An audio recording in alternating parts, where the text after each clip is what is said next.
Bonjour tout le monde, bonsoir, ici Monsieur Cacahuète et Zou qui est dans l'autre pièce, qui est en mode couture. Elle teste des nouvelles laines qu'elle a achetées sur Temu. Je crois qu'ils font des laines fluorescents ou phosphorescents. Ta laine c'est quoi? C'est fluo ou phospho? Ah, pour l'instant c'est pas la laine fluorescente. D'accord. Ouais. D'accord, oui, elle a bien acheté la laine phosphorescente, mais elle n'a pas testé encore. Aujourd'hui, ce soir, nous sommes vendredi 10 janvier 2025. Il est déjà 23h00. Ce soir, dans un nouvel épisode de Parlons DVD, on a regardé un DVD. Mais d'abord, mon beau t-shirt, un de mes t-shirts préférés, Marvel Midnight Sun, avec Lilith et ses chefs, ses généraux. Venom déchu, Kraven déchu, la sorcière rouge déchue et Hulk déchu. Bon, ça n'a strictement aucun rapport. Finalement, on a vu un film qui a été assez critiqué, beaucoup décrié, notamment par la mauvaise réputation que s'était faite le réalisateur suite à une série de films tirés d'un jeu vidéo célèbre, d'une licence célèbre de jeu vidéo. Il s'agit tout simplement du film Monster Hunter. Alors, est-ce qu'il a été justement ou injustement critiqué ? Sachant que moi je ne suis malheureusement pas un fan de la licence Monster Hunter de la première heure. C'est une licence qui au départ n'était sortie qu'en Asie, c'est arrivé très tardivement en France. Les premiers Monster Hunter en France sont arrivés avec quelle génération? Je ne sais pas trop. Il y en a eu quelques-uns sur des PlayStation, mais lesquels, si on ne parle pas de l'import, difficile à dire. Après, il y a eu un Monster Hunter sur Wii, celui-là je suis passé à côté. Un Monster Hunter sur Wii U, celui-là on ne l'a pas, malheureusement c'est des rares jeux qui nous manquent sur la Wii U. Il y a eu plusieurs Monster Hunter sur 3DS, on en a un ou deux, on ne les a pas encore testés. Enfin, Sizou en a testé un qui a joué un petit peu sur 3DS. Mais du coup, mon premier vrai Monster Hunter que j'ai joué et retourné un petit peu dans tous les sens, c'est celui-ci, le Monster Hunter World Iceborne Edition. Ça comprend le jeu plus l'extension Iceborne, donc Master Edition, Full FR. Donc voilà, un jeu que j'ai découvert, donc du coup je connaissais pas du tout les mécaniques du jeu, j'étais vraiment perdu du jeu, je faisais un peu n'importe quoi au début. Finalement j'ai appris à jouer au jeu, à découvrir, et c'est vrai qu'on a des zones avec des monstres qui se déplacent dans certaines zones, qui peuvent changer de zone, évidemment on n'est pas du tout sur du jeu vidéo classique, puisque c'est vraiment un jeu vidéo de chasseur, et c'est presque comme si on affrontait quasiment que des combats de boss. Contrairement aux jeux vidéo classiques où on a un combat de boss tous les je sais pas combien. Donc là c'est vraiment atypique et c'est une licence que j'ai appris à apprécier, que j'ai beaucoup aimé. Et du coup j'avais découvert qu'il y avait des quêtes avec un certain personnage Artémiste et que c'était en lien avec le film, sauf que je n'avais pas vu le film. Du coup c'est avec beaucoup de retard que ce soir avec Zou on a regardé le film Monster Hunter, c'est juste Monster Hunter, avec les acteurs Milla Jovovich, Tony Jaa et d'autres acteurs. Il mériterait d'être sur la jaquette également, on ne le voit pas, mais il y a aussi Ron Perlman qui joue un rôle important, acteur qu'on a pu voir dans pas mal de films, notamment pour en citer quelques-uns, Pacific Rim, Le nom de la rose, Hellboy 1, Hellboy 2. Il a également joué dans un épisode de Charmed. Et après je sais plus, enfin dans pas mal de choses. C'est un acteur que l'on voit dans beaucoup de films et parfois dans les séries télé. Bref, il aurait mérité son nom sur la jaquette. Par contre, un nom que j'aurais aimé ne pas voir sur la jaquette, si vous le voyez ici, alors c'est peut-être écrit en trop petit. En fait, quand on va sur les petites informations, on voit Screen Gems présente Constantin Film, Tencent Pictures. Alors déjà, on voit à aucun endroit on voit le nom de Capcom, alors que pourtant c'est bien une licence Capcom, mais à aucun moment sur le DVD on voit le nom de Capcom, ce qui est chose un peu inhabituelle, parce que quand c'est un film tiré d'une licence Capcom, normalement ils le mettent, enfin généralement, sauf que là non, presque comme s'ils avaient honte. Par contre Tencent est bien fièrement là, et également dès que l'on met le film en route, dès le début du film, on a le fameux Tencent Pictures. Je me demande même si c'est pas le premier film sponsorisé par Tencent. Alors Tencent, pour ceux qui ne le connaissent pas, c'est un éditeur chinois qui essaye de devenir tout simplement maître du monde du jeu vidéo, et qui petit à petit, avec le temps, achète des actions dans les entreprises de jeux vidéo jusqu'à en prendre totalement le contrôle. Et même parfois, quand ils n'ont pas complètement le contrôle d'une société, ils ont suffisamment de pouvoir pour influencer et faire en sorte que la société prenne les décisions qu'ils veulent, et parfois même pour des décisions politiques. Il y a eu le cas d'une fameuse controverse avec un joueur hongkongais qui avait, je ne sais plus ce qui s'était passé durant un truc de... mince, des compétitions de jeux vidéo, je sais plus comment on appelle ça. Bref, il y a eu une histoire avec Hong Kong, et apparemment Tencent, qui était actionnaire à cette époque chez Activision Blizzard, aurait, d'après certaines enquêtes qui ont été menées par des influenceurs, aurait apparemment poussé à l'écriture d'une lettre controversée qui aurait enfoncer ce joueur et qui aurait perdu ses récompenses auxquelles il avait droit. Bref, il y a eu une controverse là-dessus, des vidéos, mais je m'en souviens plus, ça fait un petit moment. Bref, donc Tencent, c'est un peu comme certains le diraient, le cancer du jeu vidéo. Et du coup, c'est vrai que moi, dès que je vois que Tencent est présent dans un jeu vidéo, ça me fait froid dans le dos. Je repense d'ailleurs à un jeu vidéo que j'ai adoré, Rocket League, qui était vraiment exceptionnel, et un jour, Tencent a récupéré le jeu vidéo, et c'est arrivé les fameuses microtransactions et le Battle Pass.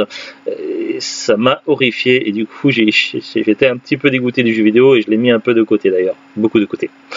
Oui, parce que Tencent est également très présent chez Epic et également chez de nombreuses sociétés. D'ailleurs, en ce moment, il y a des fameux débats aux États-Unis. Les Américains commencent à se dire que Tencent n'est pas forcément une bonne chose. Donc, il y a beaucoup d'infos qui circulent en ce moment sur Internet. Donc voilà. Bon, c'était une petite aparté.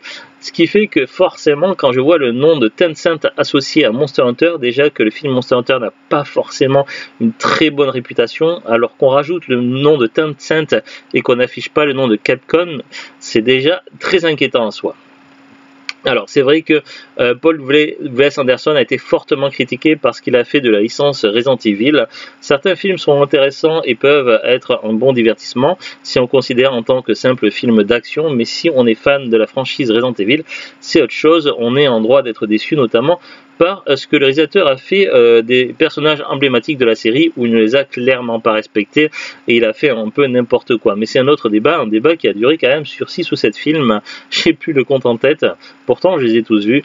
Donc bref, suite à la réputation qui s'est créée Paul W.S. Anderson avec la franchise Resident Evil, forcément quand on voit qu'il reprend une licence de jeu vidéo, on est en droit de s'inquiéter. Alors, moi qui ne suis pas fan depuis la première heure de la licence Monster Hunter, je n'ai pas forcément toutes les références, et je ne suis pas en mesure d'avoir une critique complètement objective par rapport au passif du jeu vidéo, et donc je ne pourrais pas vraiment dire si le jeu vidéo a été réellement respecté dans ce film. Toutefois, j'ai quand même passé de nombreuses heures sur le jeu vidéo Monster Hunter World Iceborne, et je n'ai pas été gêné plus que ça durant ce film Monster Hunter. Tu avais joué un peu sur 3DS, mais c'était un épisode antérieur, alors que celui-là il est vraiment lié à Monster Hunter World, à ce jeu, à ce film. Donc du coup, j'avais un peu plus de références que toi pour le coup. J'ai trouvé qu'il y avait un peu de fanservice quand même. J'ai reconnu certaines références, et notamment certains monstres emblématiques comme le Ratalos et le Diablos. Après, il y a d'autres monstres que j'ai pas trop souvenir. Il n'y a pas énormément de monstres à l'affiche. Mais ma foi, j'ai trouvé le film plutôt divertissement. Après, est-ce que c'est réellement... Oui, divertissant. Après, est-ce que c'est réellement un bon Monster Hunter par rapport à la franchise? Je n'irai pas jusqu'à dire jusque-là. Parce que je ne suis pas assez calé dans le domaine. Néanmoins, ça reste quand même un bon divertissement qui, ma foi, m'a réellement surpris. Et j'ai pris plus de plaisir à regarder ce film Monster Hunter qu'à regarder les films Resident Evil réalisés par ce même réalisateur, Paul W.S. Anderson. Donc c'est quand même quelque chose. Que ce soit le doublage VF, les scènes d'action, l'histoire, l'univers, le côté des mondes parallèles, enfin des mondes qui sont connectés, tout ça. Ouais, non, Slider, c'est autre chose. Non, mais voilà, les deux mondes connectés, qu'on voit un côté un peu plus contemporain avec les soldats, les militaires, et un autre côté avec les chasseurs, et que les deux mondes se retrouvent réunis, et que du coup, moi, j'ai trouvé ça vraiment intéressant et frais. Ma foi, j'ai pas été déçu, donc j'ai plutôt passé un bon moment. J'ai même été un peu frustré à la fin parce que j'ai trouvé du coup le film trop court, et je crois que Zou est du même avec moi. Limite, on aurait presque pu penser que le film était simplement une introduction à quelque chose de plus grand, mais peut-être quelque chose de plus grand qui ne verra peut-être jamais le jour, en sachant que le film et le jeu vidéo sont connectés. Il y a eu deux quêtes de proposer. Il y a eu un bonus apparemment qui était dans les tout débuts, mais ça je l'avais manqué un petit peu parce que le jeu je l'avais commencé un peu en retard par rapport à la sortie. Mais il y avait également deux quêtes, donc j'ai pu faire avec le personnage d'Artemis du film, et j'avais pas à ce moment-là toutes les références, puisque on avait l'impression que certains personnages, comme le commandant, enfin, il s'appelle pas le commandant, il s'appelle l'amiral, je crois. L'amiral et Artemis se connaissaient déjà, et ça, j'avais pas les références puisqu'elles étaient dans le film lorsqu'ils sont appris à se connaître. Donc du coup, il m'a manqué des références quand j'ai fait les deux quêtes, mais j'ai trouvé que c'était des quêtes quand même assez courtes, et ma foi, ça ne donnait pas énormément d'éléments non plus dans le jeu vidéo. Après, j'étais peut-être plus surpris et bluffé par la quête avec Gérald de The Witcher, qui était ma foi un peu plus divertissante dans le jeu vidéo, mais ça c'est encore autre chose. Donc du coup ça m'a permis un peu de compléter l'histoire, mais néanmoins je n'ai toujours pas toutes les clés, parce que je vais devoir spoiler un petit peu la fin du film, mais quand on arrive sur la fin du film, en fait, les personnages décident de faire front commun pour partir dans une mission et de revenir dans le monde des chasseurs afin de pouvoir résoudre le problème des tours, voire de terrasser les tours afin d'éviter qu'il y ait à nouveau collision entre les deux mondes et que ça crée des problèmes d'un côté comme de l'autre. C'est l'objectif qui se lance et on les voit partir au combat à la fin du film, sauf que du coup ça ne sera jamais résolu parce que cette fameuse suite, puisque ça introduit quelque chose, n'apparaît pas dans le jeu vidéo. Et comme le film n'a apparemment pas fonctionné si bien qu'espéré, on n'est pas certain d'imaginer qu'il va y avoir une suite. Entre les critiques un peu assassines sur le film et le fait qu'il soit sorti également dans un contexte non favorisant. Je parle évidemment de la pandémie Covid-19, puisque le film devait sortir en France, il a été repoussé, et je crois même pas qu'il soit sorti au cinéma, j'en suis même pas certain. Bref, ça a créé pas mal de soucis, notamment en logistique, plus les critiques assassines.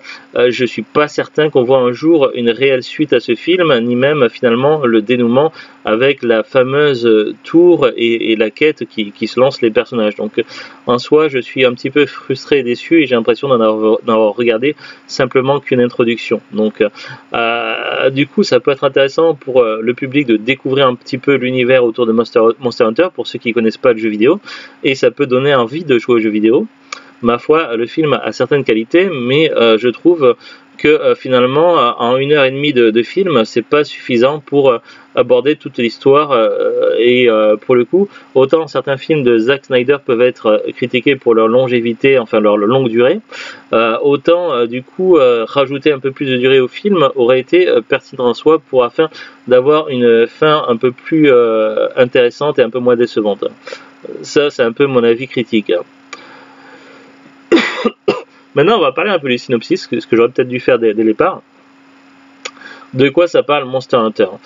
On a une capitaine qui s'appelle Artemis, je sais plus quoi, son prénom, Artemis, ça doit être le nom de famille. Bref, elle est avec son escouade, il recherche l'équipe Bravo. Ça me fait, bizarrement, ça fait un peu... j'ai l'impression de voir un clin d'œil à Resident Evil, puisque dans le premier Resident Evil, l'équipe Bravo a mystérieusement disparu et l'équipe Alpha part à sa recherche. Bizarre les coïncidences.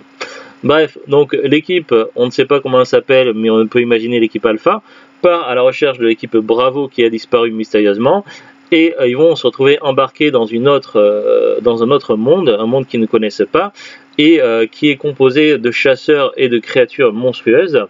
Et du coup, ils ne savent pas à quoi s'attendre, ils sont surpris, ils sont pris au dépourvu, et ils se font en premier temps attaquer par un Diablos, puis les survivants vont se faire décimer un à un par des espèces de monstres arachnides. Seule survivante, donc là je suis obligé de spoiler un petit peu, ça va être Artemis, donc forcément l'héroïne jouée par Mila Jovovich. Bon, c'était pas difficile à deviner qu'elle allait être l'héroïne et qu'elle allait survivre. Elle va faire la connaissance d'un chasseur joué par Tony Jaa, qui s'appelle je ne sais plus comment dans le film. Évidemment au début ils vont pas s'apprécier, ils vont se faire un peu la guéguerre. Finalement ils vont comprendre qu'ils sont dans la même merde. Et on ne devine que le chasseur Tony Jaa qui a été séparé de son navire, non c'est l'acteur Tony Jaa, mais le chasseur, on devine que le chasseur qui a été séparé de son navire se retrouve coincé, isolé entre les arachnides et le Diablo. Il ne peut pas rejoindre sa team. Quant à Artemis, elle est perdue là-dedans, elle ne sait pas où aller, quoi faire, elle se trouve complètement paumée. Les deux ensemble, ils vont décider de faire équipe et du coup Artemis va se transformer peu à peu en chasseuse.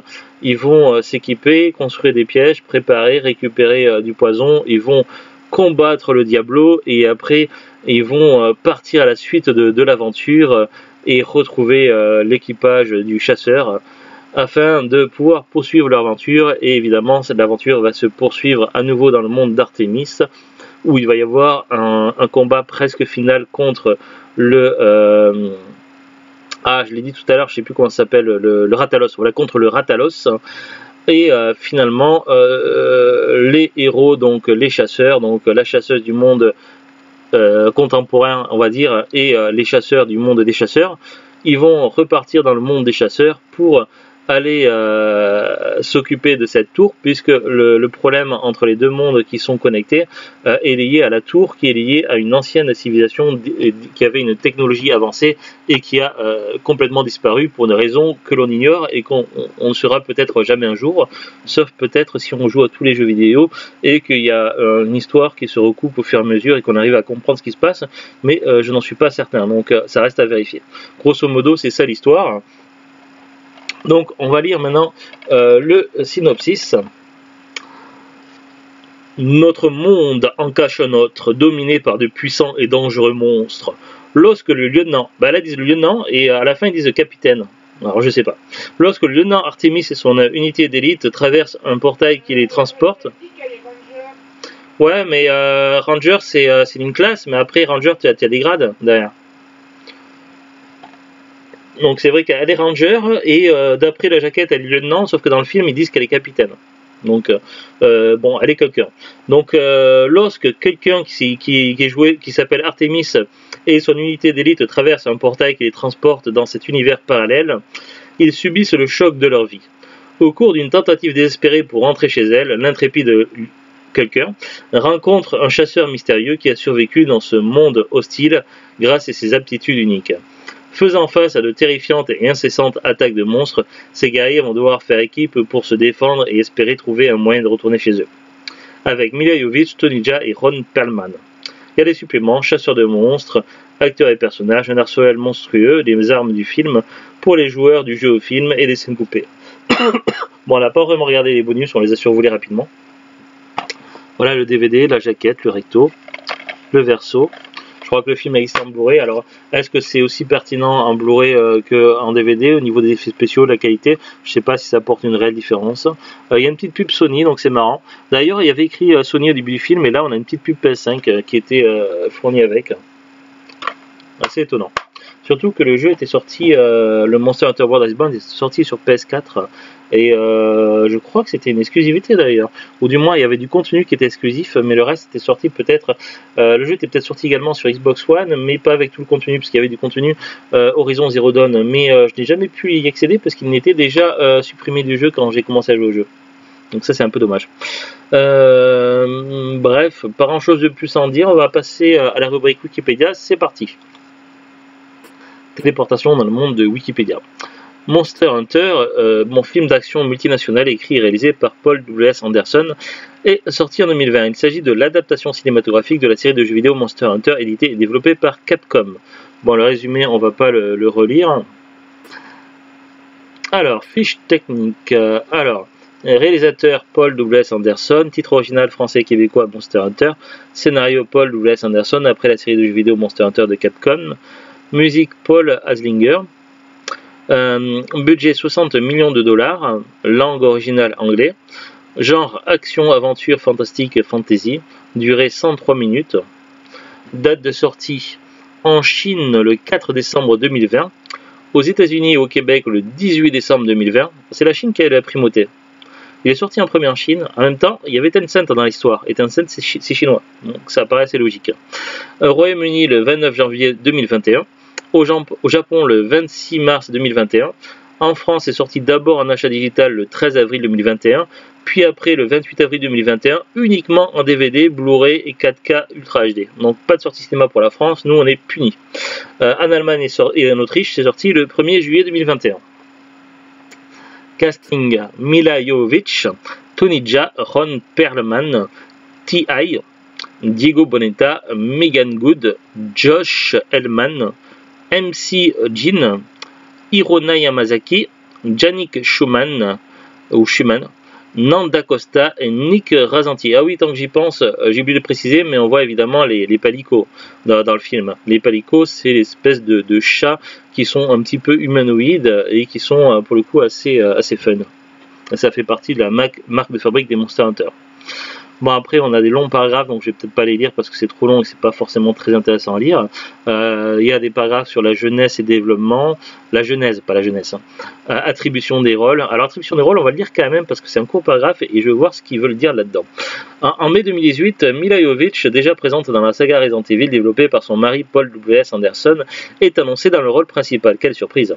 En septembre 2018, le rappeur T.I. et Ron Perlman sont annoncés dans les rôles respectifs du Sniper Link et d'un amiral. Tony Jaa rejoint également le projet dans le rôle masculin principal nommé The Hunter. En octobre 2018, Diego Boneta rejoint lui aussi la distribution. Le tournage a commencé en octobre 2018 au Cap en Afrique du Sud. Mila Jovovich annonce la fin du tournage le 19 décembre 2018. Donc octobre, novembre, décembre. Ouais, le film a duré 3 mois de tournage. C'est peu, hein. Généralement pour les très grosses productions, il y a beaucoup plus de temps de tournage. Hein. Et on dirait que ça a presque été rushé. Bizarre. Alors pour la sortie, là j'ai un paragraphe accueil sortie.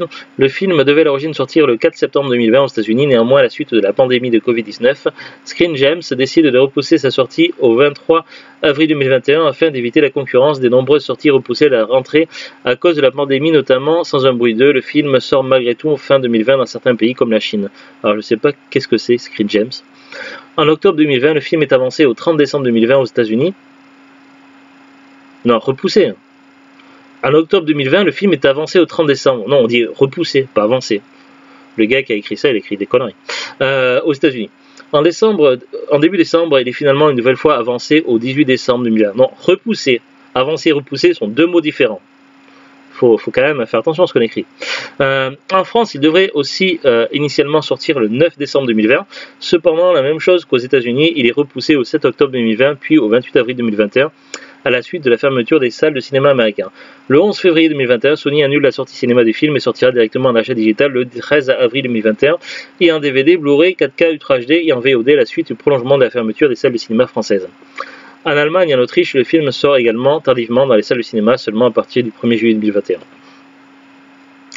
Critique. Aux États-Unis, le film reçoit des critiques négatives. Sur Rotten Tomatoes, il obtient 46% par les spectateurs, ce qui n'est pas terrible.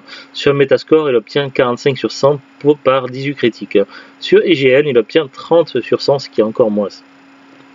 Box Office, section est vide, on n'en sait rien. Controverse, on va dire ça. Controverse. Le film suscite une controverse en Chine, alors que le film y avait déjà rapporté 6 millions de dollars. Après quelques jours d'exploitation, le film est retiré de la plupart des salles chinoises à raison d'un dialogue jugé raciste. Un personnage lance « What kind of knee are these ?» C'est quel genre de genou en français. Et un autre personnage répond « Chikne » des Chinois. De nombreuses personnes y voient une allusion à une chanson enfantine se moquant des enfants asiatiques, Chinese Japanese Dirty Knee. Le distributeur Tencent Pictures annonce procéder à un nouveau montage sans ce dialogue. Je n'ai pas souvenir d'avoir entendu ça dans les dialogues. Évidemment, donc les Chinois n'ont pas aimé et du coup Tencent a directement réagi. Nomination au Scream Award 2021, meilleur film de science-fiction. Et Visual Effects Society 2021, simulation d'effets exceptionnels dans une fonction photoréaliste. Ça reste des nominations et non pas des prix reçus. C'est à peu près tout sur Wikipédia. On va regarder le prix du film en ce moment. Alors moi c'est marqué sur Amazon, vous avez acheté cet article pour la dernière fois le 17 octobre 2021. Alors du coup je suis revenu sur ma commande, puisque j'avais fait une commande en 2021. J'avais commandé du coup 4 choses. Alors pour la petite anecdote, j'avais acheté le film, le DVD de Messaline. Donc c'est un, je crois que c'est un péplum. Pas tout à fait un péplum. Je l'ai payé 3,99€ neuf sous blister, expédié vendu par Amazon. Je crois qu'on l'a regardé avec Zou et qu'on avait fait une critique dessus. Enfin, parlons DVD. Et il était pas si mal. Ouais. J'avais également acheté des bonbons Luthier Harlequin sans sucre pour 1,45€. À savoir que ça n'existe plus. Les bonbons Luthier Harlequin sans sucre n'existent plus, on n'a plus à en trouver. Le film Monster Hunter en DVD, je l'avais acheté 8,99€. Et le reboot du film Mortal Kombat, 11,99€ en DVD. Celui-là, on l'a pas encore regardé. Donc voilà pour les prix que j'avais payés dans ma commande à l'époque. Maintenant, le DVD tout seul, expédié vendu par Amazon, il est au prix de 8,99€. En gros, le prix n'a pas évolué. Alors, je pense que quand il était sorti, il devait coûter plus cher, certainement dans les 15€. Il a assez vite baissé, apparemment, peut-être dû aux critiques, et il est resté stagné à 8,99€. C'est un prix qui reste correct. Après, je ne sais pas quel est le prix du Blu-ray ou du 4K. Si c'est les mêmes prix, autant acheter un Blu-ray ou un 4K après, c'est vous qui voyez. Voilà, rien de plus à dire. Donc, c'est peut-être pas forcément un très bon Monster Hunter. Néanmoins, je trouve que ça reste bien meilleur que les adaptations Resident Evil en film. Après, c'est mon point de vue. Voilà. J'ai passé une bonne soirée dessus, mais j'ai été déçu par la fin du film, parce que j'ai l'impression de n'avoir regardé simplement qu'une introduction, et du coup j'ai peur qu'on n'ait jamais vraiment la fin de cette histoire. Donc c'est vraiment dommage, donc c'est assez frustrant donc dans l'ensemble, mais le film était intéressant quand même. Voilà, c'est tout, c'était Monster Hunter. À très bientôt tout le monde, bon week-end. Au revoir.